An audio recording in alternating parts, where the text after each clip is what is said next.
Hello, in this video I am going to show you the tools we used in Premiere Pro to create our main music video. We set our top bar from one of the editing tabs to colour, as you can see here, and we set this bar here on the left to Lumetri Scopes. Go into the Curves tab here. We set the line into a curved pattern like this one that I am making, as we were advised by the technician that it gives a nice balance of colour.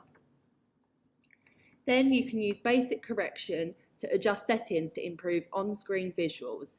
This includes exposure, contrast, highlights, shadows, whites and blacks. You can use colour wheels to change the colours of, for example, shadows, highlights and midtones. This can be adjusted subtly or extremely. So that was the use of basic corrections,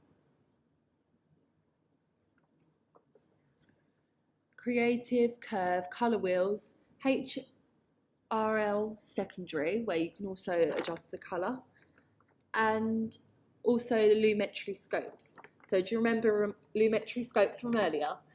You want to see colours scattered all around for a good balance, rather than just at the top and bottom.